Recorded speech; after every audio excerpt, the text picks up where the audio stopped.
सिद्दीक साहब कने महीने में बहुत जने हमारे हिंदुआ जाके घर पे बैठ के बैठते तो पेंशन देते। अभी भी मुस्लिम लोग आते, हिंदू लोग आते, सिद्दीक साहब इतना हेल्पिंग नेचर आदमी है। तो मैं बोलने का मतलब यही है कि भाई अपन ये रिजर्वेशन के लिए लड़ना है तो ऐसा लड़ ले तो नहीं होता। ABCD वर्गीकरण करना बोल के मंदकृष्ण मादिया साहब हमारे क्या करे थे कि भाई अपन रिजर्वेशन में हमारा को SC कोटा दिए। SC कोटा में हम लोग वहाँ 150 कैस्ट है। SC कोटा में 150 तक कैस्ट है। 150 कैस्ट में लोअर कैस्ट वाले कौन है? माला मादिगा। ये माला मादिगा में क्या हो रहा बोलो तो ये दोनों में से लफड़ा हो रहा।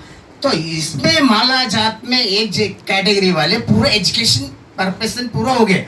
आज कहाँ भी देख लो, एक मिनिस्टर के साथ गनमैन 19 रहता, एक एडवोकेट 19 रहता, एक कोर्ट में जज रहता ना, जज के बाजू 19 रहता। यानी कि ये माला के कैस्ट वाले क्या करे, पूरे एजुकेशन में जाके उनके कैटेगरी के लोगों को आगे बढ़ाए।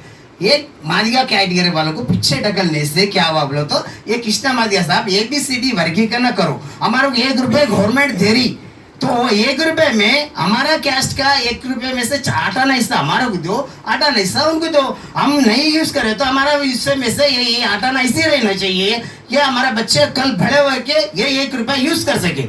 तो ये 1 रुपया हमारा कैटेगरी के लिए गवर्नमेंट कैटेगरी, तो हमारे ये 1 रुपया यहीं रहने देना। आप SC बोल के हम दूसरे वालों को भी ले गया कि जो डेवलपमेंट OS वाला भी इन लोगों हमारे पैसे भी यूज कर रहे।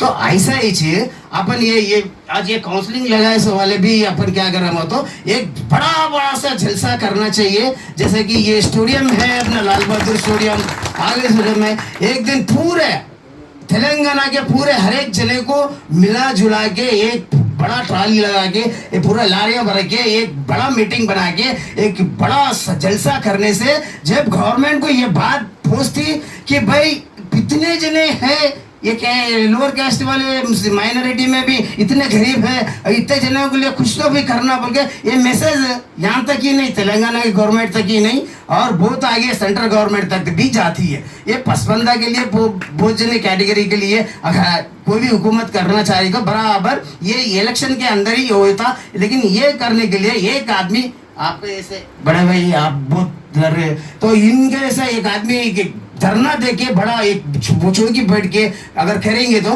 बराबर ये रिजर्वेशन बराबर अपन 12% का 14% का कितना बोले उतना ले सकते हैं, लेकिन कैटेगरी हिसाब में लेना। अपन पूरा तुम मिक्सर मिला के उन्हें दे रहे इतना बड़ा परसेंट 44%, हमारे को कितना दे रहे तुमको कितना दे रहे, ये भी क्लियरेशन कर लेंगे। ये माइनॉरिटी का कारपोरेशन का हिस्सा बना के अपन लेना चाहिए। अब जहाँ तक मेरे को मालूम था मैं ये SC कास्ट के लिए ये माइनॉरिटी के लिए इनको बोला। अब अपन ऑटो यूनियन के लिए बोलेंगे। अपन यूनिटी तेलंगाना ऑटो ड्राइवर अपन वेलफेयर एसोसिएशन के हमारे सलीम भाई हमारे सदर साहब है। हमारे सदर साहब हमारा ऐसा है कि भाई हम लोगों को एक से एक ऑटो वालों को ऐसा तैयार करके रखे हुए कि भाई आप जैसे लोग थोड़े जने मिलजुल के अगर आए तो अपन मैं तुम्हारे को साथ दूंगा, तुम मेरे साथ देंगे, तो मेरे साथ 35 जने आते। 35 जने में भी कितने ऑटो वाले आज कितने जने आते बोले तो एक यूनियन में 35 जने बोले तो कितने की हो जाते ऐसे कितने की। हमारे एक जेबाबाग आसिफ नगर जेबाबाग है, आसिफ नगर जेबाबाग में हमारा यूनियन है, एक यूनियन में तरफ से 35 जने आते बोले तो इतना एक यूनियन में तो जन है बोले तो उनका भाव कितना रहेगा। अगर सलीम भाई चाहे तो हम लोग एक आवाज दो बोलो पूरे ऑटो वाले को पूरे बुला के हम लोग आपको पूरा साथ देने के लिए हम तैयार है। हमारे गवर्नमेंट से यही है कि भाई हमारा जो इंश्योरेंस है फ्री कर तुम बोले और एक 12,000 रुपये हमारा को जो दे तुम बोले, ये केस है ये अपना रेवंत रेड्डी साहब को आप रिक्वेस्ट कर रहे कि भाई ये बात हमारे को हुकूमत से जरा मिलना चाहिए। बस थैंक यू और बात बोलते